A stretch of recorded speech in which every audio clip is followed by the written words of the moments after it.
certain animals. Where is it? I said, where is it? Where's what? Who the heck are you and why are you in my house? Where's the pill? What pill? Get out of my Wait, house. what is this? Abnormally. Now I wrote abnormally and dreamed. It's just some dumb podcast I found. And again, who the heck are you? It's not just some podcast, you blabbering buffoon. It's... And welcome to episode 5 of Is There a Black Pill? The podcast where we investigate and explore the peculiar and somewhat insane dreams, visions, and experiences that I've personally had. Speaking of I am your host, No Sam Nodge. Well, I suppose some of you listening might know me as John Mason, but I have something to ask you. As usual, I've decided to ask a question at the beginning of every episode. I think it's an interesting way to go about it. Now, as you can tell, I love The Matrix. The movie, that is, not the actual Matrix. But kidding aside, the question is something that we've heard before, but I want to ask you, what exactly is reality? So, what I mean by this is,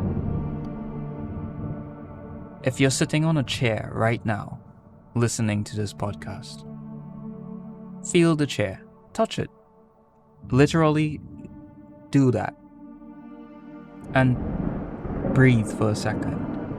Just kind of feel the arm of the chair, the back of the chair, and tell me, is that chair real? What is real? Now look at the chair.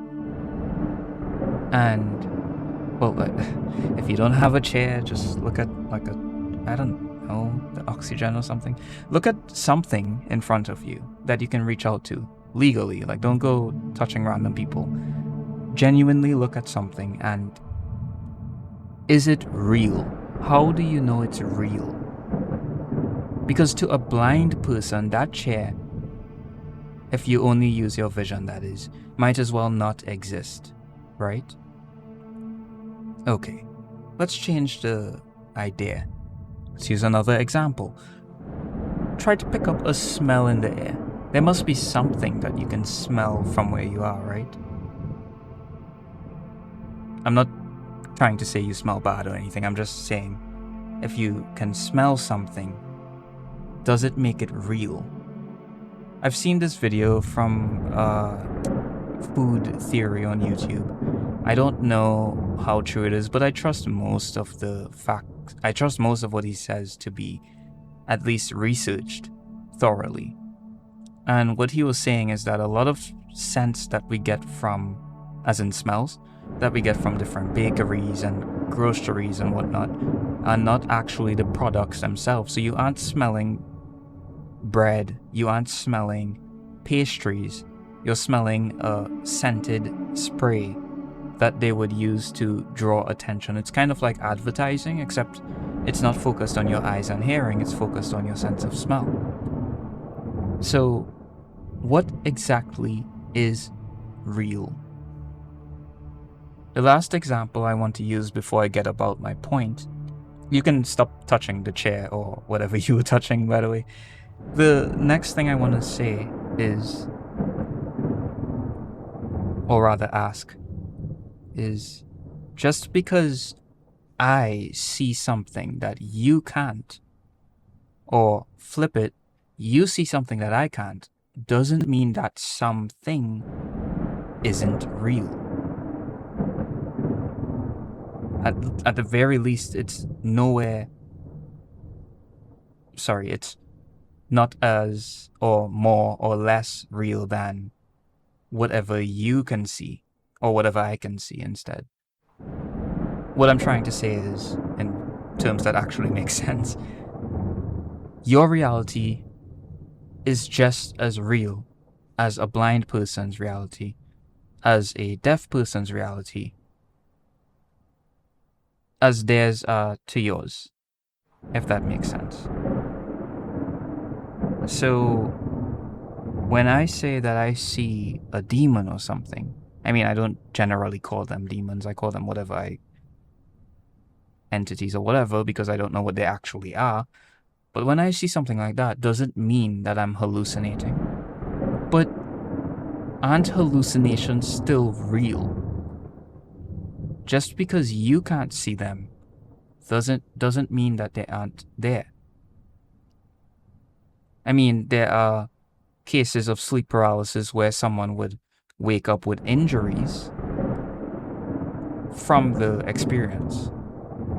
There was actually a time, I'm getting into the episode and I really shouldn't be, because I typed out segments that I have to follow, but you know what, forget it. There was this time I had a dream. I'm not going to get into too many details, but in the dream I was bitten by this snake on my left hand, I believe.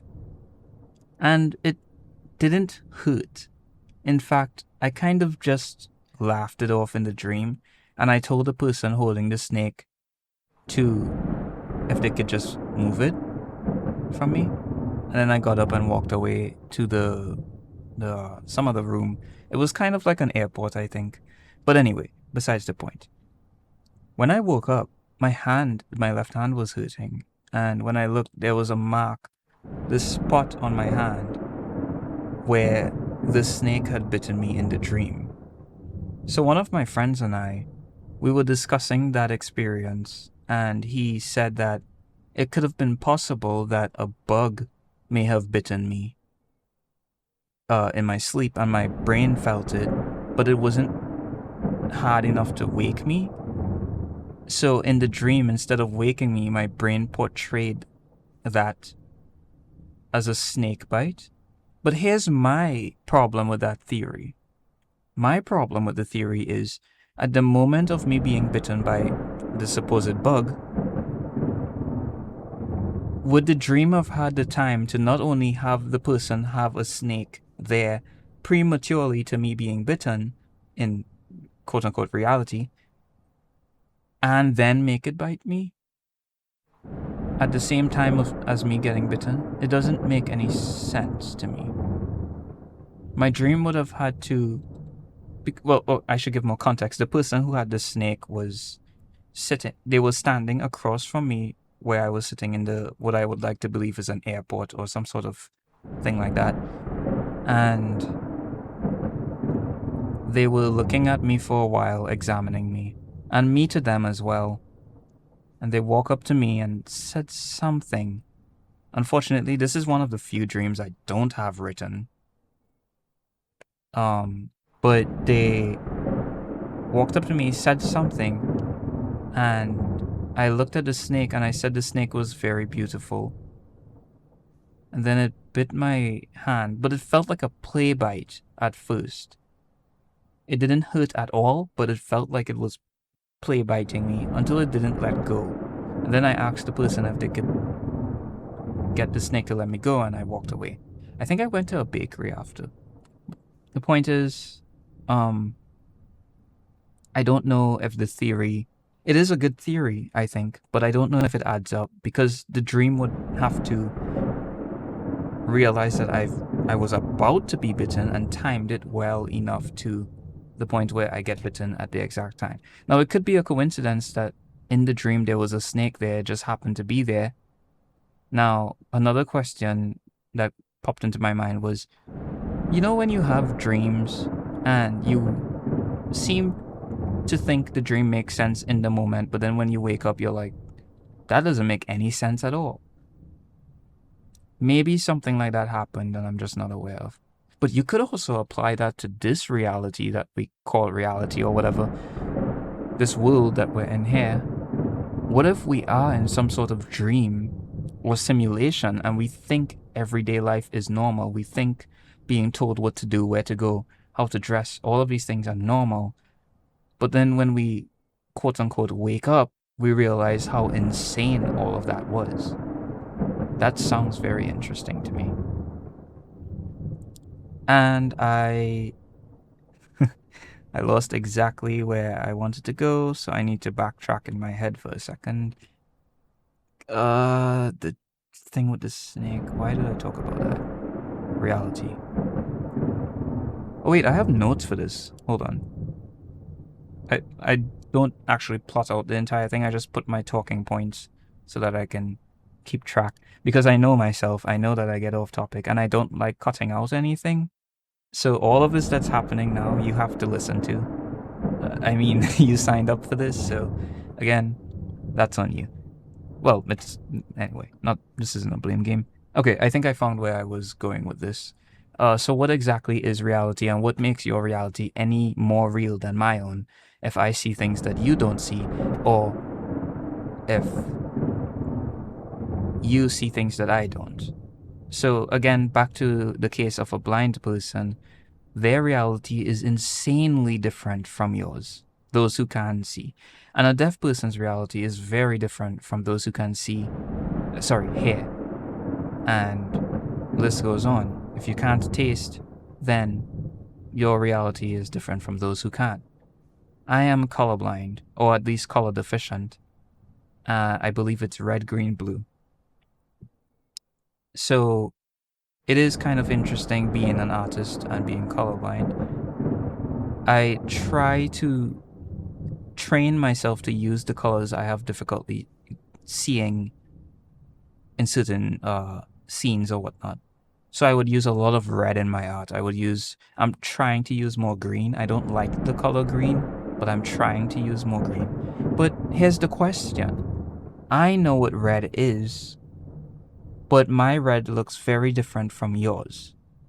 How do we know I'm the colorblind one and the majority how do we know that I'm really the colorblind one and the majority of people who think they're not colorblind are the colorblind ones?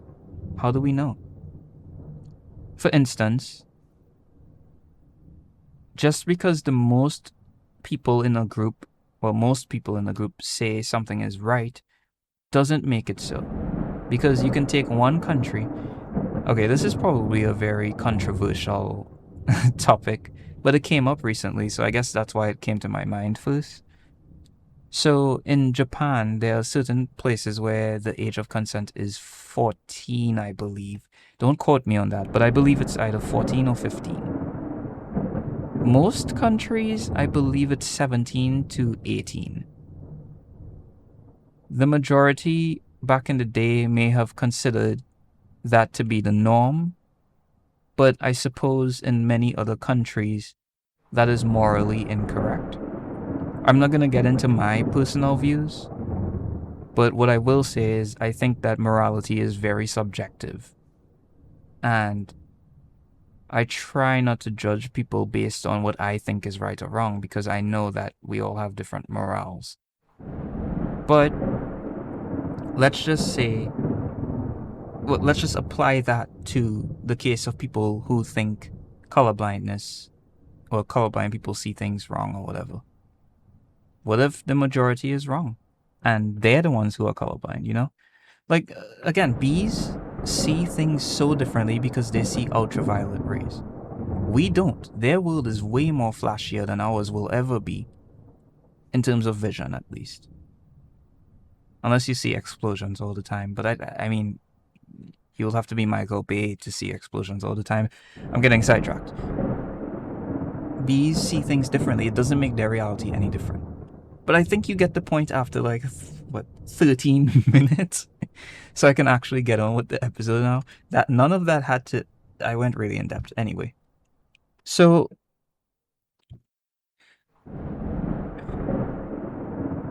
what I'm trying to say one more time to solidify the point is that when I say I see something that you can't, it doesn't necessarily mean that it's not real.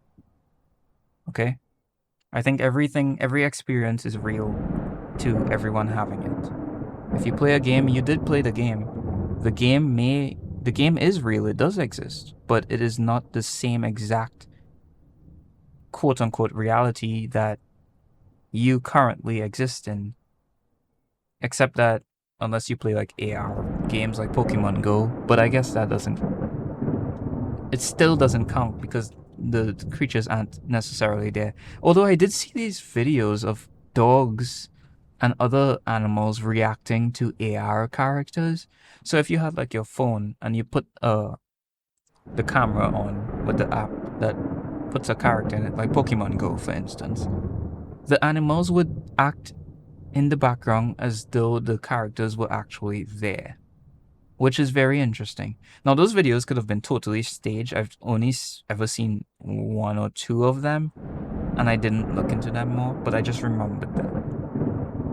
But anyway, so this episode, I'm gonna go through a couple of experiences. Not all of them, there's a lot more, but those deserve their own episodes, I believe. Some of them. But I'm gonna go through a couple of experiences that take place outside of the dream. I know that most of them have been within me going to sleep and dreaming. Now I'm going to talk about a few that happened when I was either awake or have just woken up, haven't just woken up or whatnot. So before I go into that, I just want to say again, thank you for listening. Thank you for giving feedback. That's very helpful. You have no idea. It helps me improve everything that I do. Well, granted, I'm not taking your feedback to improve for you. I'm taking the feedback to improve what I think I can improve. And I think that's how everyone should address feedback. Generally speaking, you want to actually listen to what people say because you never know what might be helpful or not. But anyway, thank you for listening. And if you can share it around to people who you think would want to hear it or need to hear things like this, who can relate to it, people who might want to be on the episodes or a future episode, as a guest, share it around. Right now I have 4 now, but 3 or 4 people that are interested in being guests. And there's 1 or 2 people that I would like to have as guests outside of those people. So hopefully this is the last episode where, at least for this season, where I'll be speaking to myself, I guess. So yeah, I'll try to get a couple of people on and we can have discussions about different things like that. The last thing I want to mention before I get into the full episode is I am still working very hard on my book. I did take a couple days off, not because I wanted to, but because I had to. I was experiencing a bit of burnout, but I am back on that and I have 6 more dream inputs to put in, and then I can start working on the artwork and all that, which shouldn't take me too long. All right, so let's get into this. The first experience I want to talk about is when I went to my dad's place a couple of months ago, I believe. I don't have the exact date, unfortunately. Although there might be text messages talking about it. So I can go through those at another time and see. But as of right now, I don't have the exact date, but I can assume that it was about 2 or 3 months ago. Now, I get to my dad's house, and they had moved in a little recently. It's a new house, my dad and his stepwife and stepchildren. And they have this gallery. Well, I suppose most people would know that as a balcony, I think. But it's basically, you open the door from the living room, or this hallway from the living room, and then you're in fresh air outside, no windows and whatnot, but you're still in the house, if that makes sense. There's what is the name of that? I'm gonna just call it a little wall that you can sit on. It's a 2-story house, so you have to be careful, but point is, I was at the balcony, and it was the first time I've been to the house, I believe. Or the second time. And I'm just sitting there, enjoying the fresh air, thinking, exploring my thoughts and whatnot. I was alone. And I kept feeling this presence. Something not necessarily malicious, but not very nice either. And it kept coming from this room that was right there. There was this closed door. It leads to a washing room. So, okay, to give you some more context, when you walk into the house, when you walk into the yard, you then walk up the stairs, you see a door. You can enter the door and then you're in the living room. If you go forward, there's a bathroom. If you go to the left, there's a hallway that leads to the back of the house, which is where the balcony is, or the gallery as we call it here. So I go through there, and then in the gallery, when I close that door, ahead of me there's another door, and that's the door I'm talking about. So that door, something behind it kept giving me vibes, and I wasn't sure what to think of it, but I kind of just... my mind went elsewhere anyway. I kind of ignored it. I acknowledged it, but then that was about all I did towards it. Until I decide to get up and go inside the house itself. And then I take a few steps, and I turn around and I look at the door. It's closed shut. And I say, okay, I have a weird feeling that when I leave this room and come back, that door is going to be wide open. That is the feeling that I got. So, because I said it out loud, I decided, no, I want to prove this to myself. I'm not going to leave and come back when I planned to, because someone else might have went in and just opened the door, obviously. What I'm going to do, and what I did, is walk outside the door, well, inside the house, I suppose, and then immediately turn around and walk back.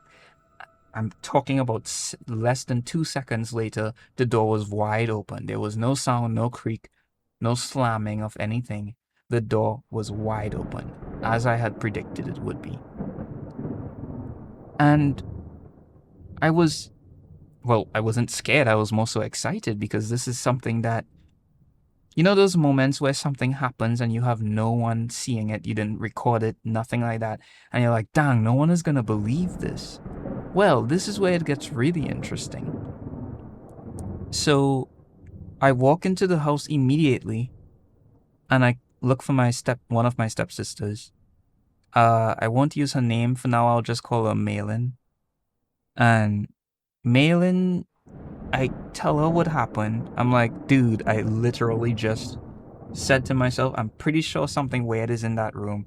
I'm going to leave and come back and the door is going to be open, isn't it?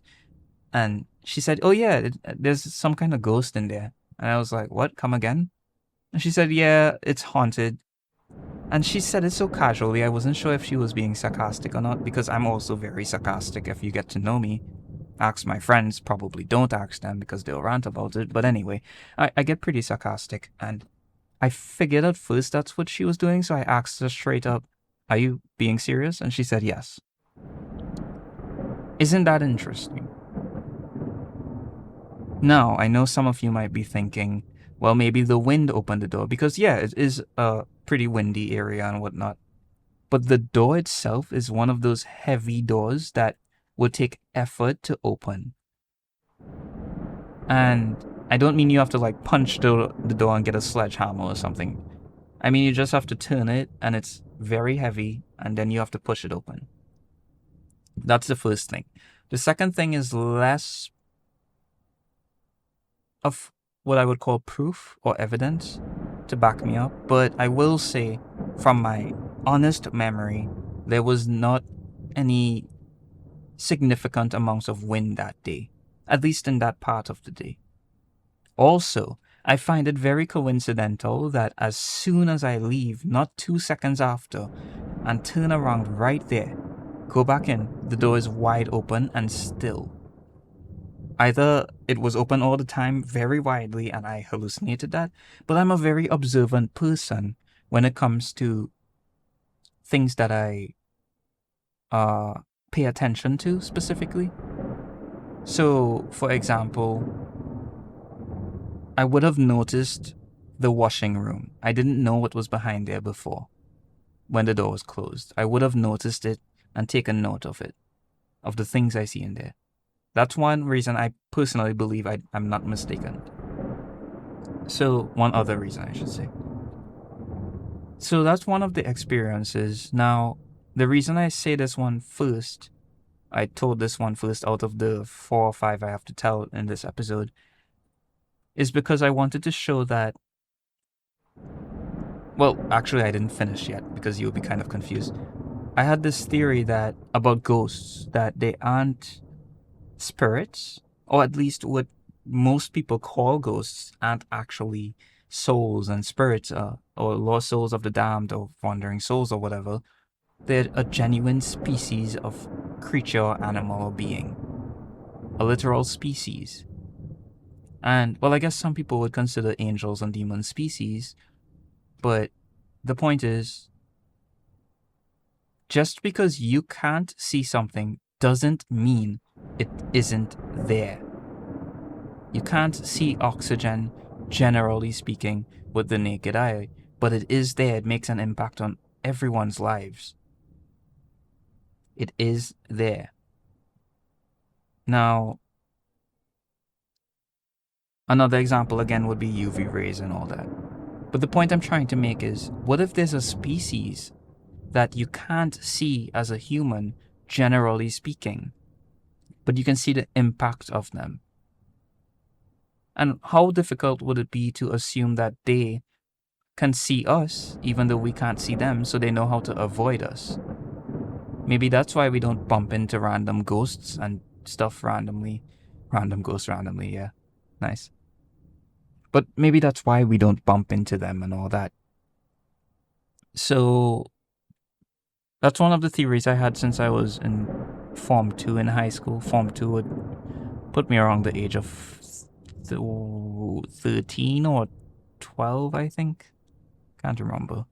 But the point is, I think that could be one of the things, and that happened that day. Maybe there was some species that, and they might know how to understand, they might understand our speech based on having existed for as long as, however long they might have existed. Again, this is just a theory that I have. This isn't fact. Maybe it is, but then again, how difficult would it be to assume that it could be true? I mean, there are some parts of the world that humans haven't been to at all, right? For all we know, dinosaurs do exist still. Or if they ever did exist. Some people believe dinosaurs never existed, and those bones that we find are actually dragon bones. Actually, one of my friends, I guess I should plug her stuff one time, but she mentioned this documentary where people was going around the world, and I think it was in China, they found dragon skeletons or dinosaur skeletons, and there were wing skeletons or something like that. I need to confirm. But while I'm talking about this person, let me see if I can find their, hold on, this won't take long. They're also an artist. I don't want to just leave you guys listening to nothing while I search for this person's account.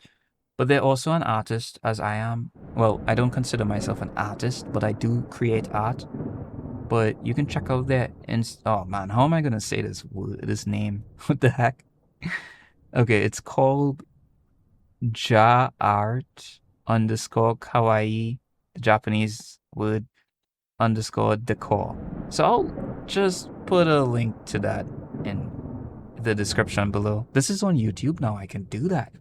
Also, guys, if you have any theories or ideas on anything I tell you, please comment below. I would love to hear what you guys think about all of these different things I experience and other people around me have experienced. So speaking of other people around me having experienced things, the next one I want to talk about is... well, actually, yeah, I guess that will be the next one.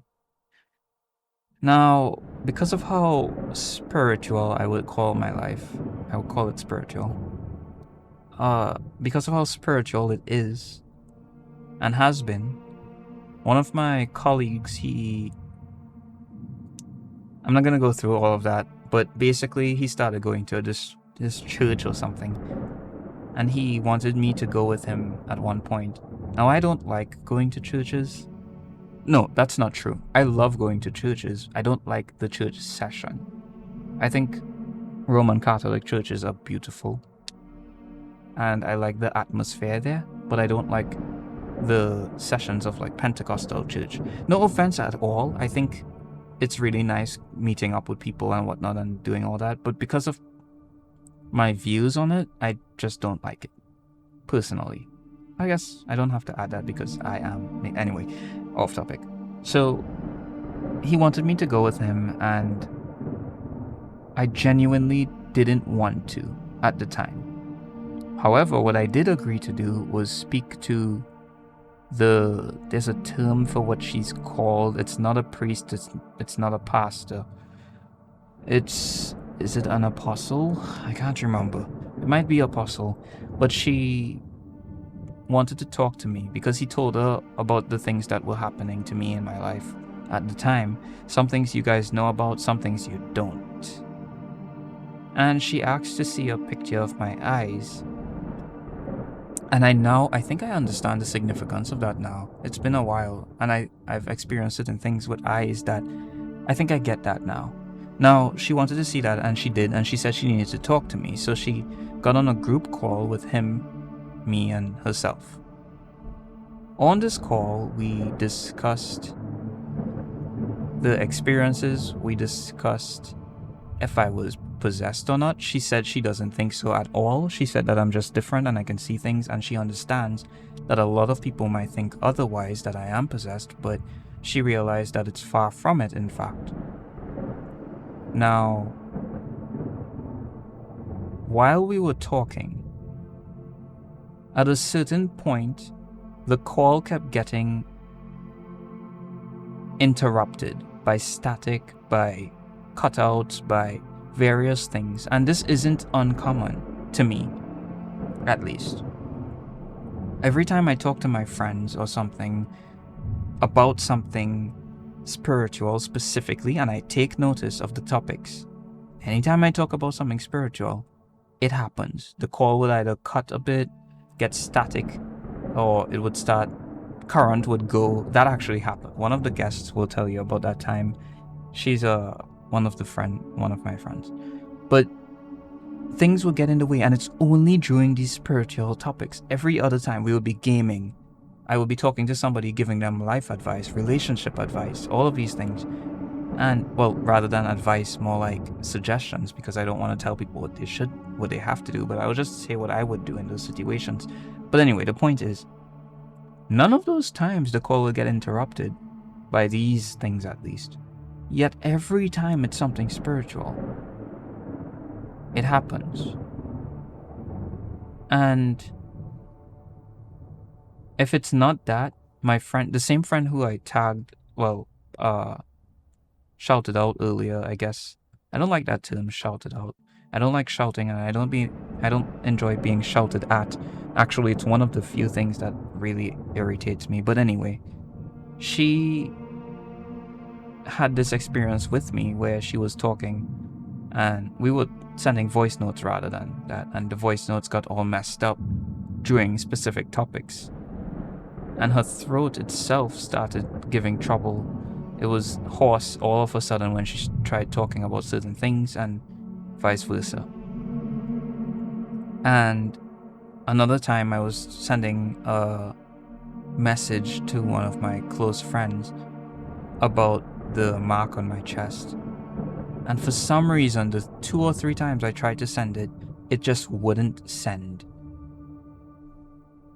But those are all experiences there. I'm getting very sidetracked. So on the phone call with the apostle lady and my colleague, the call started getting messed up, and eventually it calmed down a bit. Now, she was talking about what she thinks I can do and giving me advice on, or suggestions on, where I should take my studies, spiritually speaking. But then I heard, while she was talking, I heard this voice, not in my head, not in my room, but on the call itself. It was a whisper, and it said something along the lines of, "I will," and I didn't hear the rest properly. So then I said, wait a second. I said, wait, sorry to just interrupt you, but did anyone else hear that? And she said, yeah, she heard it too. She heard a voice say, I will kill you. But she didn't really call it out at the time because she was mid-sentence. But I called it out. And I don't know, I honestly don't know if it said I will kill you. But I did hear I will. And I don't like jumping to conclusions when it comes to statements like that. But if it did say that, I have to wonder why and who it was directed to. Was it me? Was it my friend or colleague or whatever? Or was it the woman who was the apostle or whatever she is or was? Who was it directed to? Now I asked if we tried to get to the bottom of it because that was now the main topic in the call. Which side did it come from? I was in my room alone, door locked, door closed, windows closed. No media playing or anything like that. It definitely didn't come from me. I cannot confirm for the others, but they confirmed for themselves that it did not come from their area as well. So I can only speak for myself, but I'm just going to put it out there that this experience happened not just with me, but two of the people. That, well, actually my other friend, the guy who told me about it, he said he didn't hear anything. So it was just the two of us who heard it. From what I remember, at least. So that's another thing to think about. Now, this isn't the first time that happened. However, it's the first time it happened with that person in particular, and the only time so far. I haven't spoken to her after that. But it happened another time. It's hazy. It's too hazy to go into properly. But I was playing Magic the Gathering. It's a trading card game, strategy. You have to think about things and try to predict what your opponents will do and plan ahead to... It's a card game. So we were playing this card game online on a Discord call. Discord is a calling program, kind of like WhatsApp, I guess, if you don't know much about it. So we can be on a phone call together on our laptops. And the same thing happened, except it didn't say anything about killing. It was just something else. I genuinely can't remember the exact experience because it was a hazy night. And I don't want to make up things to fill in the blanks. So I'm just going to leave it at that it did happen another time. But if I can get one of my friends from that group to confirm what happened, it would be good. The next experience I want to talk about was more personal. So I went to sleep on the floor. And as you guys might know by now, those of you who have been watching for a while now, the past 4 episodes, I sometimes sleep on the floor or I sleep on my bed. And I honestly prefer the floor 90% of the time. So that day I was sleeping on the floor. And I wake up. I'm looking around my room. I check the time. Dang it, why didn't I write that down? I don't have this one written down in my dream diary. It's probably in my phone. But I checked the time, and this is why I shouldn't do podcasts unprepared. I am prepared, I just didn't think I would be talking about this one in particular right now. But anyway, I checked the time. I can't remember what time it was, but I know it was close to... either it was 11 something a.m. or 1 something p.m. One of the two. But either way, it was around lunchtime.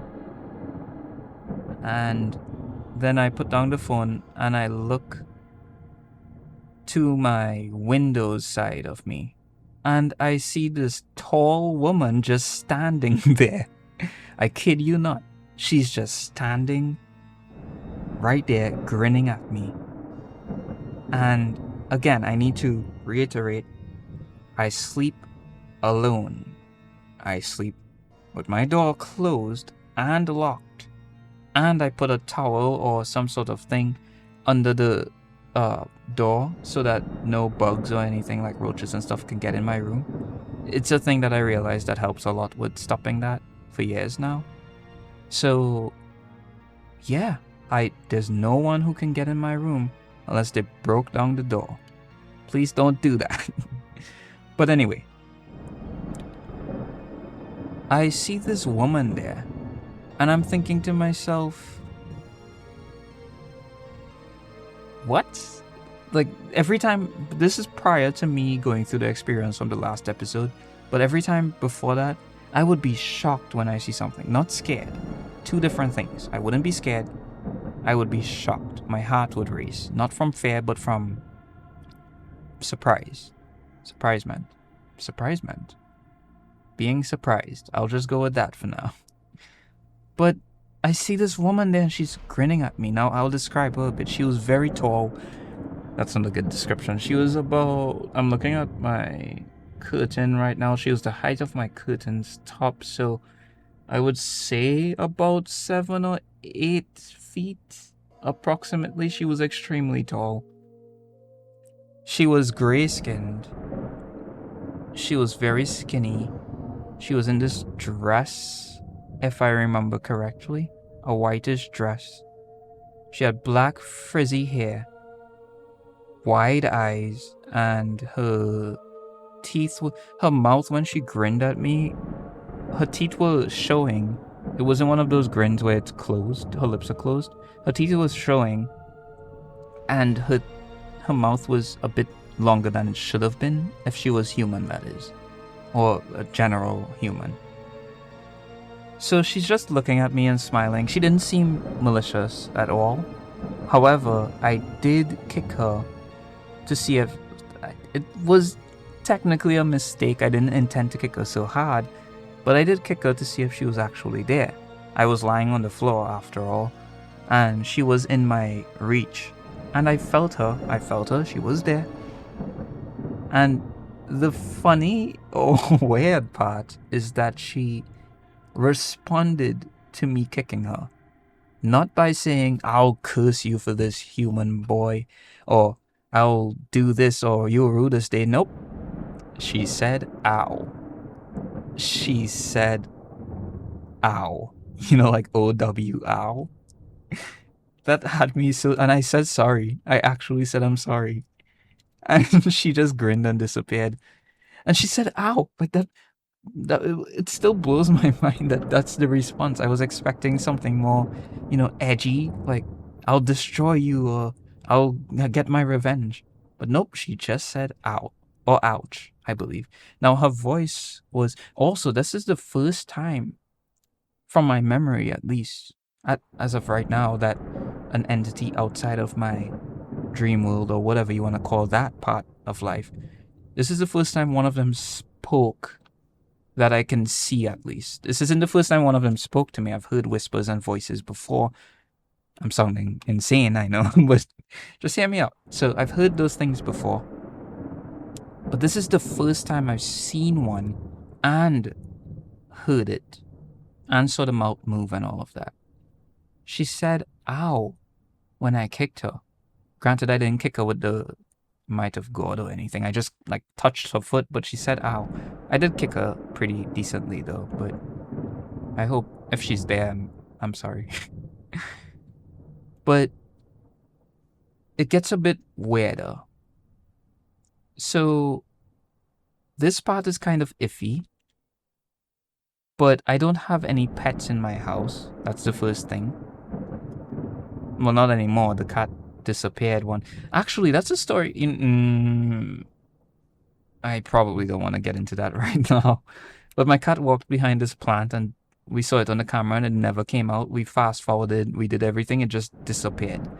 It's been missing for months now. But back then it was days. We checked the cameras and it walked behind this pile of bush. A small pile of bush. It was like plants in our yard. We kept looking. 5 minutes passed. 10 minutes passed. We skipped forward. Nothing. It never came out. But anyway, that's besides the point. We have no pets in our house. That's also the first time I remembered exactly what I was saying so quickly. But anyway, it's probably because this is a very interesting story for me, so I'm quite excited, as you can probably tell. But we have no pets in our house. No one else sleeps in my room. My hair is, well, right now I guess it's kind of curly still, but my hair was always curly-ish, straightish. But the hair that so I found this hair around the same area where she was. Oh, it gets even weirder. I forgot about the V. So, dang it. Okay. So, two things. One, I found a strand of hair, and it definitely wasn't my own. However, I will not rule out the fact that it could have been hair from someone else, but no one else comes in my room, so I don't know. There are many explanations for this one. That's why I'm not as certain, but it looked more like her hair than my hair, based on what I saw. So I took the strand and I put it in one of those. I think I mentioned this on the last episode, actually. But I put it in one of those earplug bags, those little plastic bags with the clips. The clip material. Sorry about that. I'm kind of tired. I had a long day and I ate food earlier. But I'm enjoying the conversation. Well, I'm talking to myself, so of course. But anyway. I have the hair somewhere in my room. I can look for it. But the next thing is that I have this friend, and I won't call her name, but I will say her nickname. It's V. And she's extremely spiritual. It's interesting that life keeps throwing spiritual people my way, and me to them, vice versa, you know? It's interesting how that works. Or people who are more into this stuff. But anyway, she met me online from my artwork, and we started talking. We became really chill friends and whatnot. And her nickname is V. That's all I'll say. I won't say her name. And one day, like I'm telling her, I'm getting closer to her, and we're talking as friends and all that. I need to stress that I am not in a relationship or whatever. So we're talking about spiritual things that have occurred in both of our lives. And I tell her about all the stuff that happened to me, and she asks me, "Do you have a mirror in your room?" And I say, "Yeah, I have this large mirror in my room." She said, "Where is it facing?" And I said, "It faces my bed." She said, "Well, no wonder stuff happens to you like that." And I asked her why. What does that have to do with it? She explained to me that mirrors are portals, or at least they open portals. I'll have to confirm whatever she said, but one or the other. And I didn't know that, but it makes sense to me. However, I don't know if I fully believed it. And being the Taurus that I am, I'm quite stubborn, so I left it. I don't know if it was a placebo or what, but the months after I left, a few months after, I took it downstairs, and the experiences that I've been having have lessened greatly since then. But that's besides the point of the story. The point of the story is she gave me a lot of advice and all that, and about smoking out my room and the house and whatnot. And one night, I get these pains, and she messages and said she was having pains as well. In the same place as well. I can't remember if it was our arm or back or something like that. And I go to sleep, I wake up, this happens, then I see a V written on my wall in what I believe to be a marker. So I wake up on the floor, I was sleeping on the floor, I check the time, it's whatever time. I see the entity, I will just call her that, the lovely old woman, standing above me. And I say lovely, but just precautions, I suppose. But anyway, kidding aside, she's standing above, well, not above me, but to the side of me. And I should say she was towering over me. And then when she disappears, I turn to my right, which is the direction of my wall, very close to me at the time. And the first thing I see is the V. It's very large, not enormous, but it's large enough to be noticed immediately. And the first thing my mind went to was, I almost said her name, was my friend whose nickname is V. So I immediately told her what happened, and she gave her point of view and her perspective on it, her mind. She told me what she thought, and yeah, I won't go into more details about that right now. However, what I wanted to say was something about the mirror thing. I can't remember. Okay, my train of thought seems to have taken me somewhere else, so I'll just go to the other place. If I remember, I remember. But, the next thing, I guess, is quite brief in comparison. So there was this one time I woke up in my, on my bed this time, and I look around my room. I make it a habit now to look around my room. Oh, the thing I wanted to mention was placebos. No, I already mentioned that. It was something else, but anyway. I look around my room and I see this entity in the corner of my room above my my skateboard and my, well, I'm saying this as if you know where my skateboard is. You don't, unless you've been to my house, which I guess a few of you have, one or two of you. But it's close to my window, as if you know where that is either. Okay, the point is, I see this entity near my wall, and he's kind of cute, I guess. It's kind of cute. It's not looking harmful in any way. It just looks playful, and it's watching me. That's what they all seem to be doing, always observing me from a distance, except that one guy who has no idea what personal space is. The alien thing that was in the last episode, actually. He needs... Anyway. So, as you can tell, I'm pretty excited about this topic. I was tired, and now I'm so upbeat right now, which is unusual for me, but I'm enjoying it. I'm having fun with the podcast again, and I'm having fun realizing that I'm getting off topic again. So let me finish this topic. I'm looking at the entity. He's looking at me. He hasn't quite realized that I see him yet. I can tell because his expression didn't change.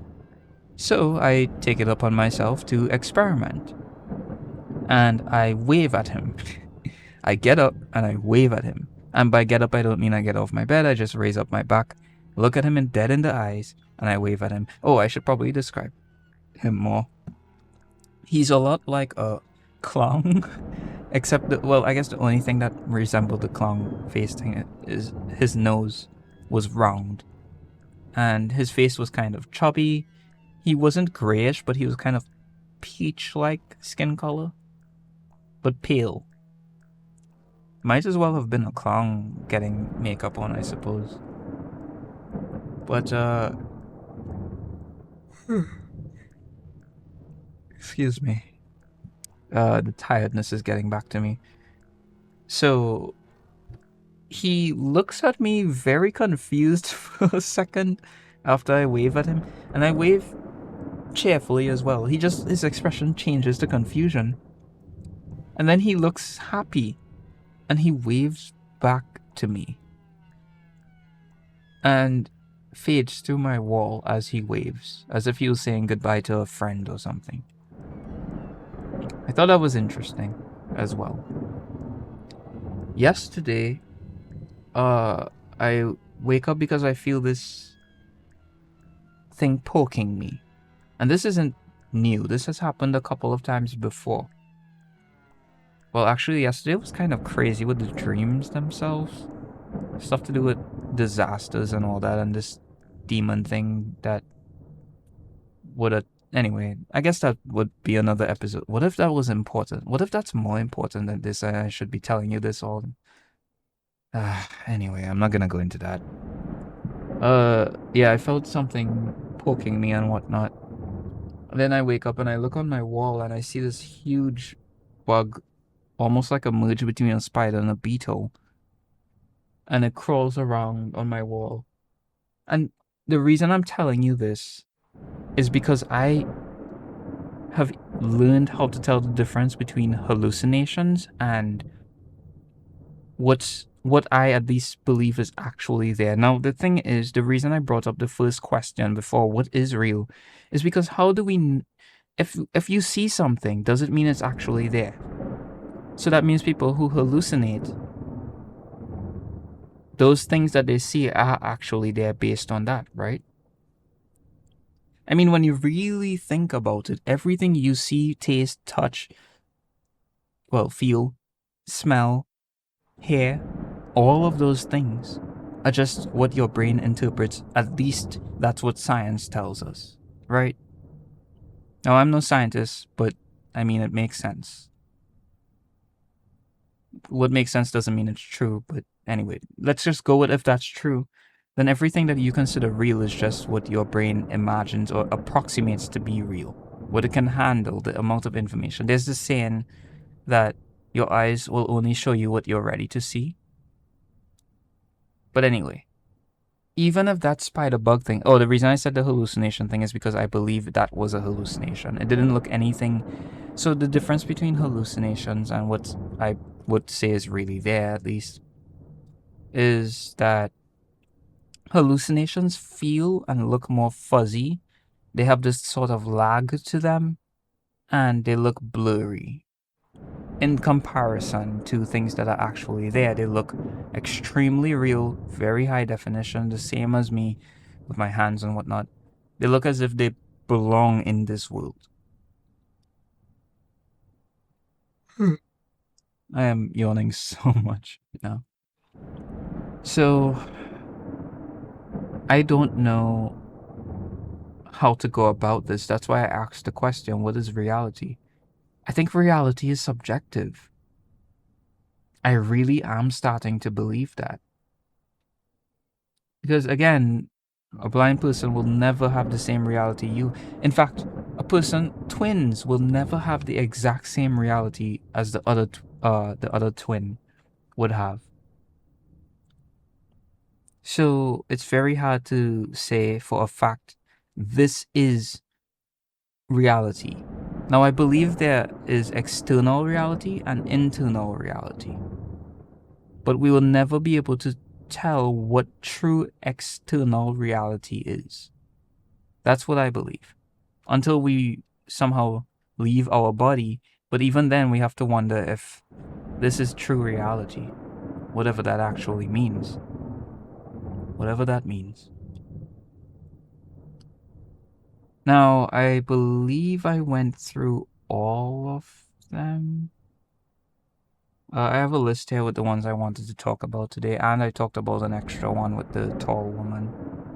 So, yeah. Okay, well, I suppose that's all I'll be talking about here. I'm trying to keep it concise because I also have a D&D session today. I don't know if this episode will be put up today, though, because I have to edit it as well and do some little other things. So I'm not sure, but if it is, it is. If it's not, it's not. There is one more thing I desperately want to talk about, but I need to give that its own episode. And I think the title of the episodes, it will be multiple, but I think the title will be a series of attacks because I've been attacked by different entities and I have had instances where they choked me or... Oh, there is one more I can mention, actually. For those of you who stayed until now... Hold on, I think there might be two more. No, I'll just do one more. I forgot that I had this open. These are in my book as well that I'm writing. So I had them open here because these actually have the dates recorded. So the first one I want to go through is called Handsy Pansy. And I know it's a weird name, but bear with me. So the date this happened was the 3rd of the 2nd, 2021. And I'm not going to describe the dream because for some reason I don't have it written here, which means I probably didn't remember it. But what happened when I woke up is that, again, I need to say that I sleep alone. No one else sleeps with me. So it's always surprising when, well, I guess in this case, it's surprising when I feel someone holding my hand. And I don't mean they're just touching my hand.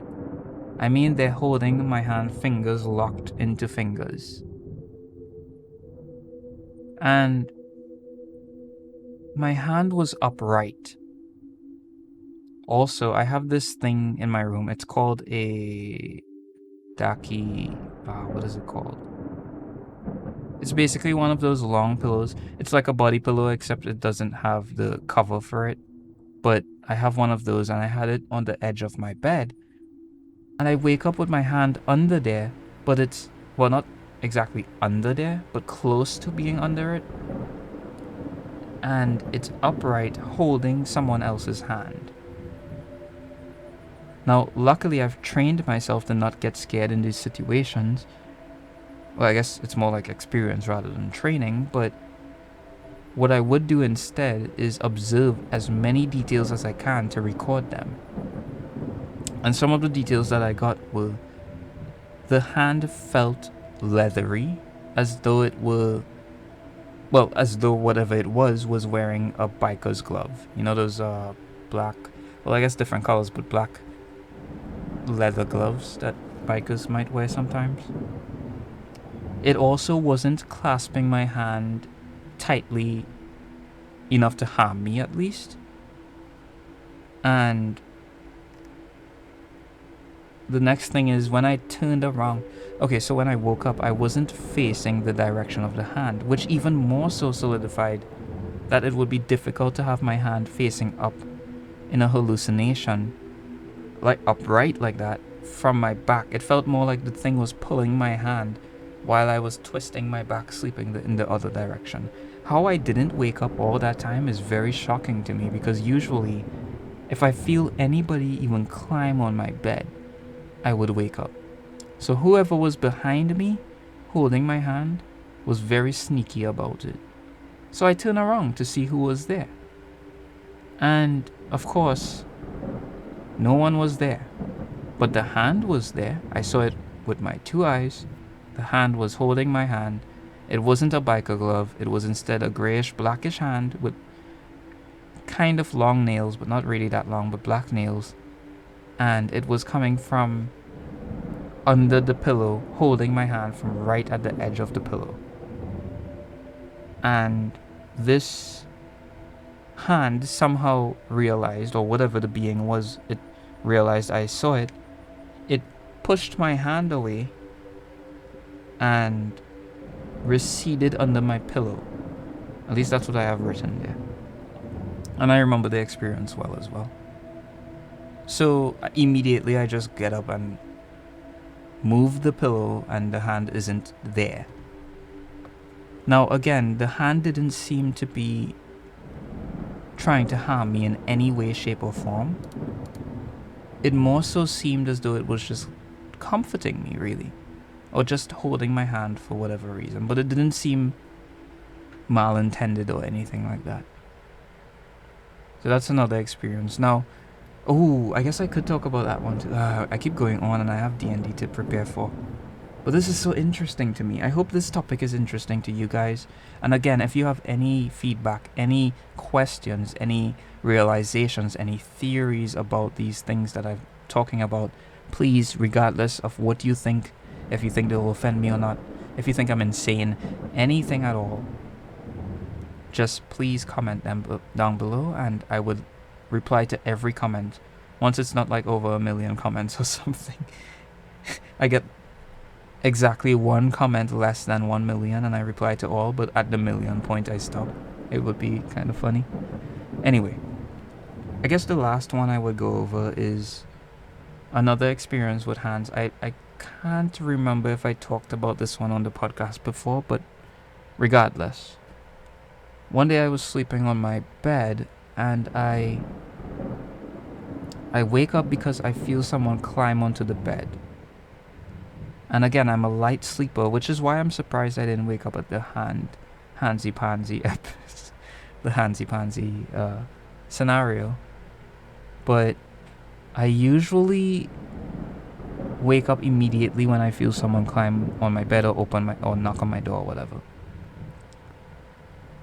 Now, this thing that was climbing on my bed was heavy enough for me to feel it. I turned around, but my hand turned first. I grabbed out to whatever was there, and I felt it in my hand. I held on to what seemed to be a wrist. And even to more so solidify that I felt a wrist, I held on to a wrist. Suddenly, whatever it was jumped in surprise. You know that jittery jump that you might do? It didn't actually leap into the air, it just jumped. And I turned around. I don't see anything but darkness fading away, except for the hand that I was holding on to. And again, it always seems to be this blackish, grayish hand. Always. Except that one time, nope. This one is gonna be an episode for itself. But this being opened my door, and when I woke up, it was actually open. I'm not even kidding. And it's the hand that I thought I was dreaming at first, but then I realized I wasn't. I said I wouldn't talk about it. I'm just gonna briefly tease it, I suppose. So I'm looking at my door now.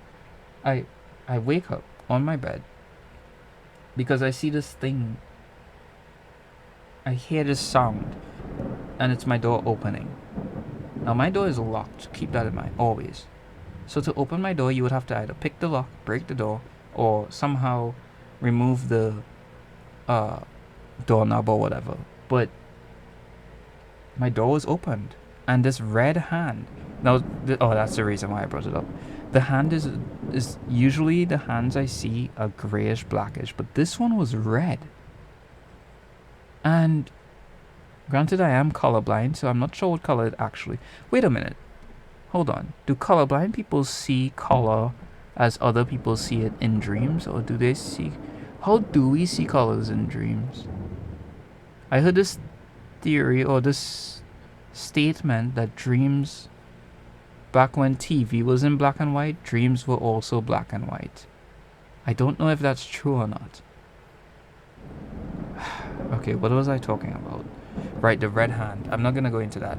I'm gonna go back to the first story, this train of thought. Oh, man. Okay. What was it? Something about... Yes, I turned around and grabbed the hand. It jumped. Right, and when I looked, I saw the grayish, blackish hand fade away. Now, a couple of things to note. If you're hallucinating, I don't know exactly what it's like to have hallucinations that you feel and interact with, but imagine your hand simulating the distance between the fingers and your palm, but a wrist is in between it. How difficult would that be? I held on very tightly to that being.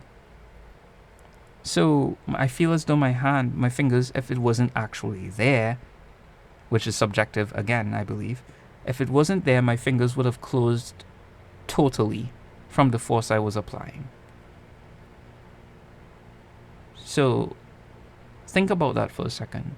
If it wasn't there, imagine holding onto a metal pipe with your right hand, and the pipe suddenly vanishes. You are holding on very tightly. What do you think would happen? Your fingers would close. So why didn't that happen to me until the being disappeared? Anyway, just fruit for thought, I suppose, for thought. I'm not going to go through any more of the experiences, but I will say one more time, thank you for listening. I truly appreciate every one of you, even the ones that don't comment, even the ones that don't like, even if you just listen halfway through or just to the intro, I appreciate it. If you know anyone that might want to listen to this podcast, please feel free to share it to them.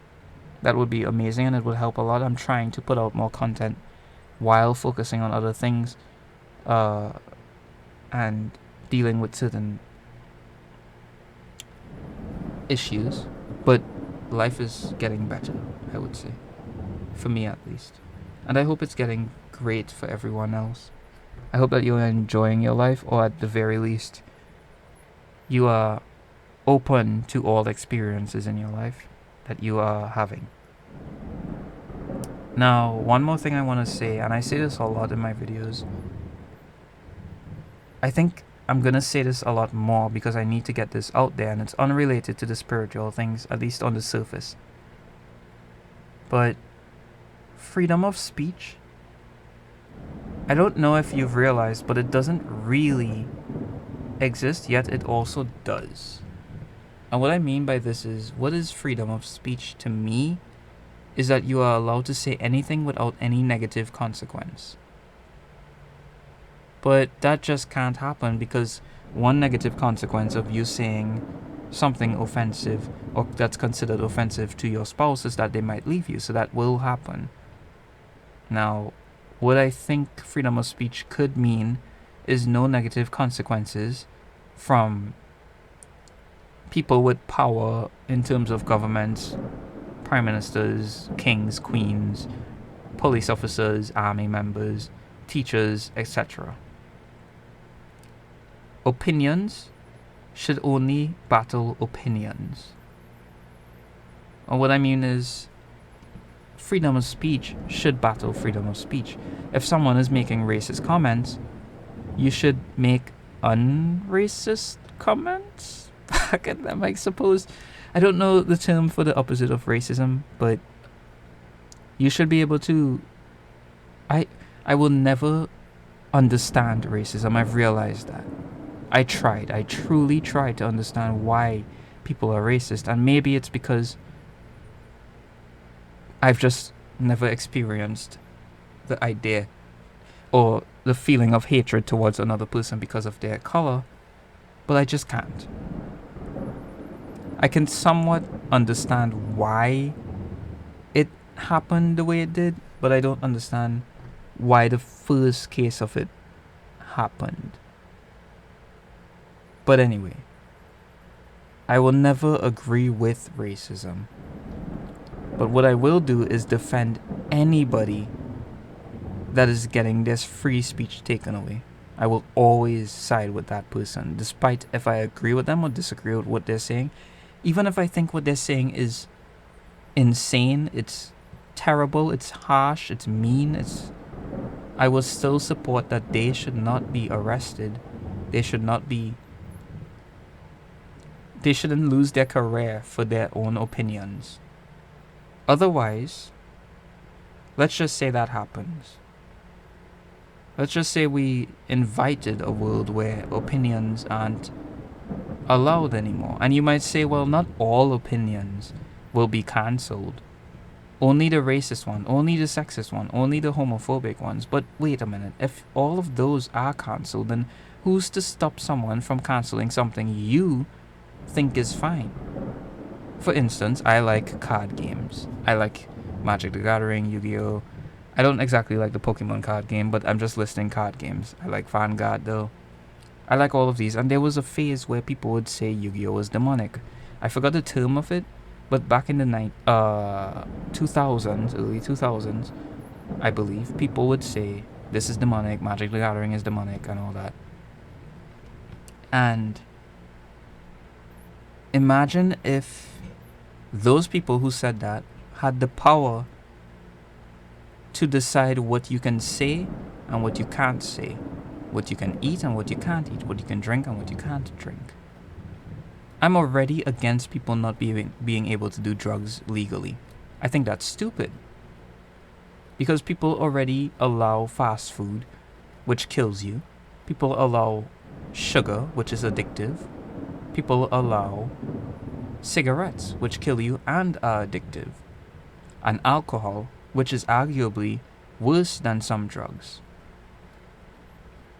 So, I already disagree with that. But to then take great, I lost my train of thought because I went onto a rant about alcohol and drugs and all that. I believe I was talking about... Man, this happens a lot. Because I go so deep into things that I don't have to. I wish there was a way someone could remind me right now what I was talking about. Free speech, alcohol, drugs.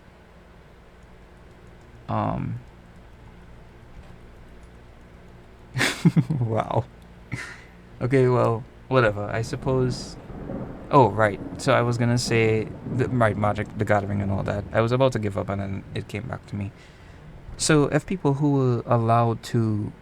Who against those games had the power to determine all that, then what do you think would happen? They would ban those games. They would say if you play them, you're going to jail or whatever. And you might say that's far-fetched. Well, in class, I told people, I guarantee you soon enough, they're going to tell people we have to wear masks indoors. And everyone said, Mason, you're being dramatic. That's not going to happen. No. And they made fun of me or whatever. And, well, look at what happened. We had to wear masks indoors. And then I gave the example of, the reason I said that was because they said we had to wear masks at the beach.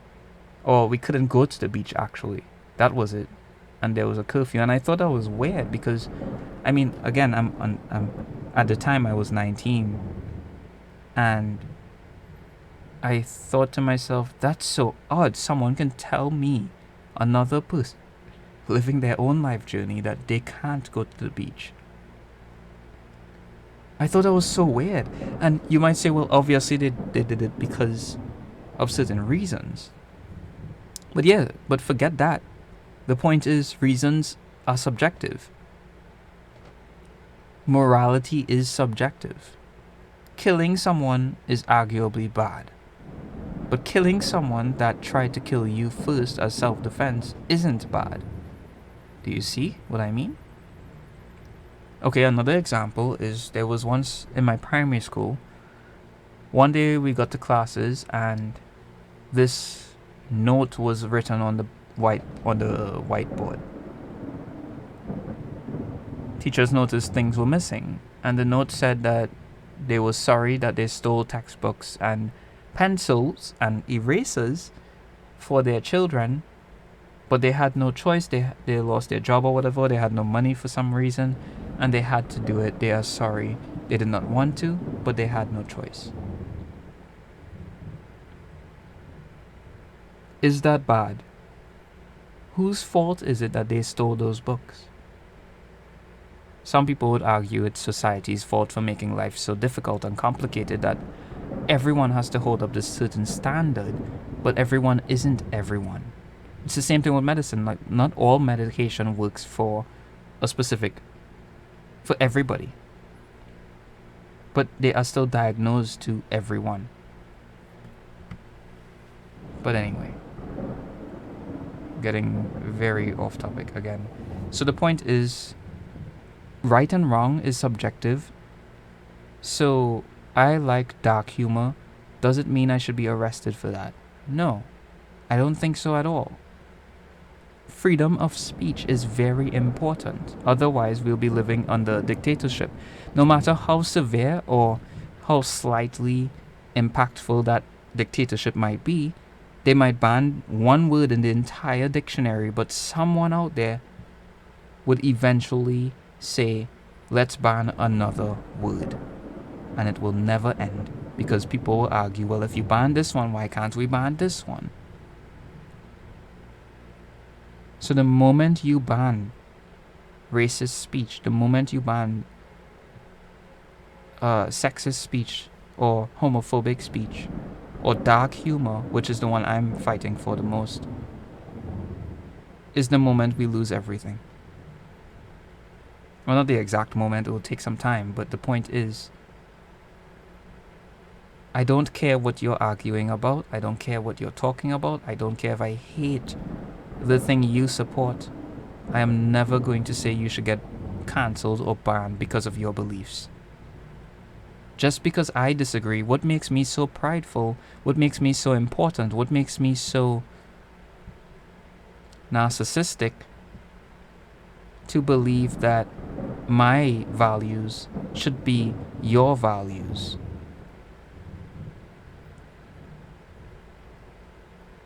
So, I'm not gay or anything like that, but let's just use that example. If someone was homophobic and I was for some reason into guys, which I'm not, I'm gonna keep making that clear. Please understand. But kidding aside, I wouldn't care. I really wouldn't care if they were I laugh at racist jokes. I laugh at them because they're funny. They are jokes. Yes, I understand. Some people may have been hurt by racism in the past, so it might be insensitive to tell a racist joke. However, if you apply that to anything, you'll realize how stupid it is. Sorry, that's actually terrible of me to say. You'll realize how unethical it is to apply that to, or rather hypocritical, because you'll see that a lot of things that you think people aren't offended by or were hurt by in the past that you enjoy are actually offensive to them. Example, someone who was abused or went through violent scenarios in their life may be offended by violent shows and video games. But you might love Mortal Kombat, but you hate homophobic jokes because you're gay. So you fight for that, but you still go home and play Mortal Kombat at the end of the day. You know why? Because you didn't experience it. We cannot start banning one thing because some people experienced something bad about it. I think those individuals may realize that, or might find that perhaps they should think about being more open to the fact that they don't have to listen to those racist jokes. They don't have to listen to the homophobic jokes or the homophobic comments. They don't. And the moment you go to something else, like it's, well, what if the person keeps coming to you with those things, then that's a whole different thing. That is harassment, and harassment is actually a problem. That is offensive. No, I don't really care about the offensive thing. It's more so harmful, I would say. At that point, it's basically bullying, and I think that should be stopped. But speech itself, there's no scenario where you cannot avoid a conversation unless the person is harming you or forcing you into it. There's no scenario. So you don't need to ban everything because you disagree with it. Like what happened with J.K. Rowling. People were boycotting Harry Potter, which is an amazing franchise, in my opinion, and the opinion of millions of other people, at least until that happened. But it's, why boycott her because of her opinions? I don't understand what that has to do with anything. Sorry, not why boycott her. Why boycott Harry Potter? Because it will make her money. She's already a billionaire or a millionaire or whatever. It doesn't matter. And even if she wasn't, the point is, if you enjoy something, why change who you are or what you enjoy just to fall into the category of, I'm gonna boycott this person because they disagree with something I agree with? If you did that for everything and didn't just do that for the famous people you want cancelled, you'll realize how many things you'll have to stop enjoying. How many musicians you'll have to stop listening to. How many movies you will have to throw out your window. How many video games you will have to stop playing. Because I guarantee you, there are video games that you have played where at least one of the team members who worked on the game is homophobic, or sexist, or racist. I promise you that. And if you don't believe me, do the research. A lot of video game industry, a lot of the video game industry is packed with people who suffer from dealing with sexist bosses and racism and whatnot, unfortunately. Now again, I need to clarify, I am not standing up for racism, I am not standing up for sexism, homophobia, or the isms. I am standing for free speech. Well, I guess I'm sitting because I'm sitting on my chair when I'm recording, but the point is, I believe in free speech, and I believe it's one of the few things that we need to keep in the world. Look at what happened during COVID, for instance. A lot of people were being banned, losing their jobs because they were quote-unquote spreading misinformation, only for that same misinformation to be proven as true information not only weeks after. Those people weren't given back their jobs. Those people weren't given back their YouTube channels. But the people who fired them didn't lose their jobs. You see what the problem is here? eventually something you enjoy and you find harmless, you don't understand why other people find it harmful, will be cancelled, and you will be made into a terrible monster for enjoying that thing. I'm surprised Family Guy is still alive today and not cancelled. Don't get me wrong, I love Family Guy, I think it's hilarious. But people take it too seriously. And I understand why. Again, people go through certain things and they apply the hatred for those things to media that portray some of those things in different ways. And I know this topic is very far from spirituality, but I felt as though I just needed to speak my opinion on that, because I'm seeing certain things in the world today that I don't have the power in terms of money or finance or a backing to fight those things just yet, but if I can at least talk to them somewhere where it might be heard, then talk about those things somewhere where it might be heard, I will. And again, just try to have more perspective. If you're on social media and you see something you don't like, you don't have to report it. Unless it's like a video of someone being injured or hurt or whatever. But even then, it depends on the context, I suppose, but that's subjective. I don't want to get into all that. It gets very deep and messy. The point is, if you see a racist joke, for example, if you don't like it, well, what do? Scroll away. You can block the person for all I care. But why report it?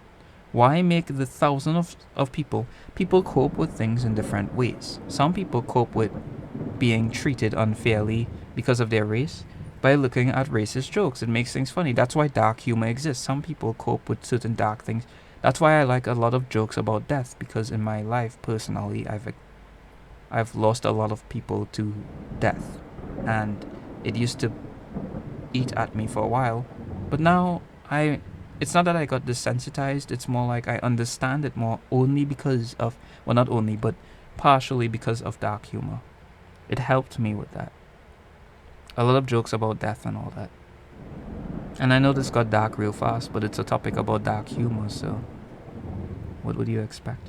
I heard about this comedian in Canada that got charged or arrested, one of the two, if not both, for telling jokes at his own show that were dark humor, or at least considered offensive by one of the people who were there, or a couple of them, a group of them, and they were arrested. If you knew the comedian well enough to not only go to the show but pay to go to the show or whatever, travel to get there, you must have known what you were getting into, first of all. Second of all, who in their mind would arrest someone for telling a joke?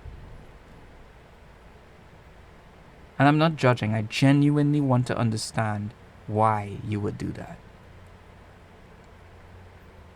The last thing I want to say about this is back to the same topic of, you're going to have to get rid of everything you use when you check everybody that's involved with those things. For instance, a lot of the things you use are made in China, and I'm not bashing China at all, but a lot of products made in China are made from child labor. Are you going to stop using all of those products you have? And trust me, it's a lot more than you think. It is a lot more than you think. So, are you going to stop using your toothbrushes? Are you going to stop using your game consoles? Are you going to stop using your... Well, I guess people stopped using DVD players anyway, but your DVD players, I guess you did. But anyway, your phones. All of these things. No, you're not, because it's inconvenient to you. But, if it's not inconvenient to you, then you will fight for it to be taken down, right? Yeah. But at the end of the day, I feel as though I am grateful that I even have the opportunity currently to voice this opinion without it being destroyed. Now, one last thing I will say, and I know I said that 15 times already today, but one last thing is that Have you ever seen those Indian scam caller videos? One last thing is something to say a lot, or do this thing for me or something. I can say that because I'm partially Indian, so I can say things like that. Which is also dumb. How come black people can say... I'm also partially black, so I'm gonna ask... I don't even need that excuse. Generally speaking, how come black people can say the N-word?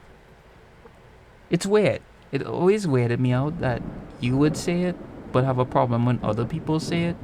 It's as though they are encouraging the differences between race, which I understand in some senses. Personally, I don't think anyone needs to care about race at all. If you start caring about race for the good things, you have to expect the bad things. And good and bad is subjective, but I'm using those for lack of a better term right now. But if you expect to enjoy the cultural differences, then you have to expect to endure the cultural differences between races. But I just want to know from anyone, why do you think it's fine for one race to say certain words and other races can't? Yes, I understand. I get it. I get the slavery. I get all of that. I get why the word was used in the past. I understand. But why would you... If someone called you ugly for your entire life, and then one day you decide to use the word to sound cool and to call other people in your community that as well, your friend group, isn't that just pushing forward the idea that those people who were calling you ugly before were pushing for? And even if you say no, you're changing it on its head, then wouldn't you be happier if other people used it as well in the same manner that you do, because you changed the meaning of the word?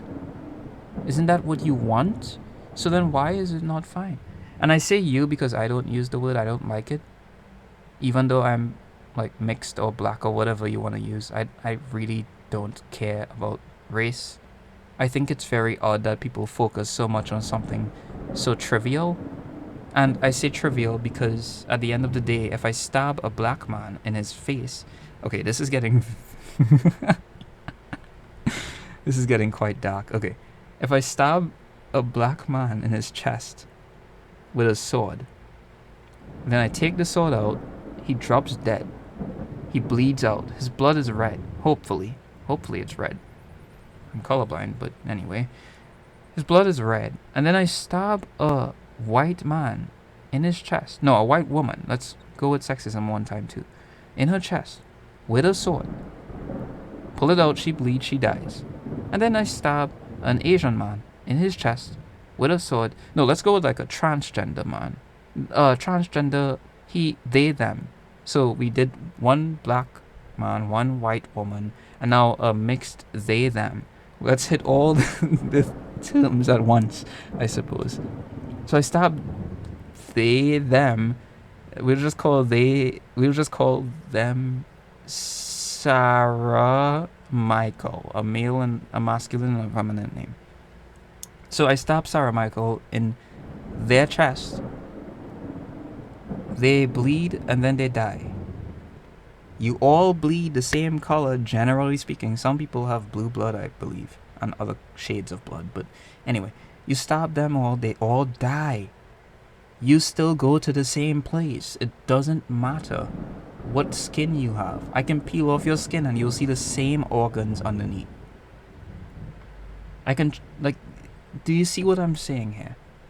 People focus too much on the trivial things and then they miss the important things. And I think the society has, the people who rule society under the covers have noticed this. That's why there's so many distractions nowadays. It's very easy to distract people.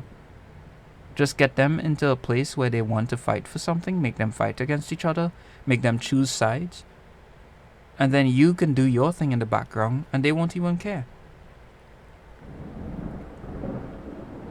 So, all I'm saying is, well, actually I'm saying a lot. It's not all I'm saying, it's a lot that I'm saying, but I'm gonna end it here. I was supposed to end it over 40 minutes ago, I believe, and I just went on in this huge rant, but I really hope you guys listen to what I'm saying. Even if you disagree, at least you listened. And that's all I can ask for. I will always support freedom of speech, regardless of the topic. I might not support the topic, I might have things to say about it afterwards, but I will support freedom of speech. Because that's all we have. And after freedom of speech is taken, they're going to take freedom of thought. And when that is taken, then we will be nothing but what they want us to be, which is nothing. So, just some food for thought, I believe. I should say. Well, anyway, that was a very long rant, and I hope you guys, I don't know if enjoyed is the right word, but I hope you took something from it, anything at all. And I hope you can lose your train of thought on these type of topics as well. Well, thanks for listening. I cannot promise, but I will see if I can start having guests on from the next episode. But for now, just share this around and leave a like if you enjoyed it. Even if you didn't, leave a dislike, but please, I hope you could say why you didn't. I'm not going to promise that I'm going to change for that one or two, or whoever doesn't like the video enough to dislike it, but I will take your suggestions and opinions to heart. So don't worry about that, just straight up tell me exactly what you disliked, and I'll look at that. Well, is there anything else? Oh, right, I want to shout out some people who I almost forgot. So the first person I want to share light to is an artist friend of mine. I called her out earlier, but I'll do it one more time. Her Instagram account is JAArt, that's one word, JAART _ kawaii, that's KAWAII _ decor, that's DECOR. She has really great art. She does traditional art, not digital. And if you like anime like Naruto, she does a lot of... Oh, this one is sick. I'm going through her account right now. She has one of the frog. I forgot its name. One of the toad summonings. Is it Genpachi? I can't remember his name, actually. But she has one of Kurama, a couple of them Naruto, and then she has some other things as well. It's very great artwork. You should check her out. The other account I want to shout out is Legions of Will TCG. It's actually a card game. And yes, the reason I'm shouting them out is sort of biased. I did a lot of the artwork for the game, at least in the earlier stages of the game. And it's a very, very fun game. You guys can check it out if you like things like Magic the Gathering, Yu-Gi-Oh! So I'll have their website linked below as well. They're about to start their Kickstarter campaign, but I think they moved from Kickstarter to their own private website. But you can give them a few moments of your life, I guess, or check them out or whatever. I'll also like to shout out my own account. I feel like I should do that more. So No Sam Nodge Art on Instagram. You can find me there. Link will be in the description below as well. The last account I want to showcase right now, I'm gonna go search for a random account actually. Let's see, in my friends list. I'll search for 3 random accounts and shout them out. I'm gonna do that every episode from now on. Okay, I want to shout out Sketching Scribbles. She's pretty cool. She does animations and 2D artwork. It's really cool, and it's actually quite... It looks a lot like what Disney would want to buy from... Or produce, I should say. Now, I believe she has an animation up where I voice acted one of the characters, so it should still be up there if you want to watch that, but I'm not going to go through her account right now. Actually, I need to reply to a lot of messages from people on Instagram. Alright, moving on. The next account I want to call out is Me's Art Style Experiments and Studies. So I'll have that linked as well. And finally, I will call out. I guess I can stop there for now. I'm gonna end up scrolling forever randomly. So yeah, I'll have all those accounts linked in the description below, so you can check them out. And do you have any suggestions for things that you would want to see on the podcast episodes? I'm thinking about doing animations for the stories I tell. Nothing crazy and grand. It's not a Pixar production or anything, but it will be kind of like little clips and animations of the stories while I tell, so you can look at it instead of just listening. But I'll think about that some more and see what happens. Alright, that's about all I want to talk about. I'll see you guys on the next episode.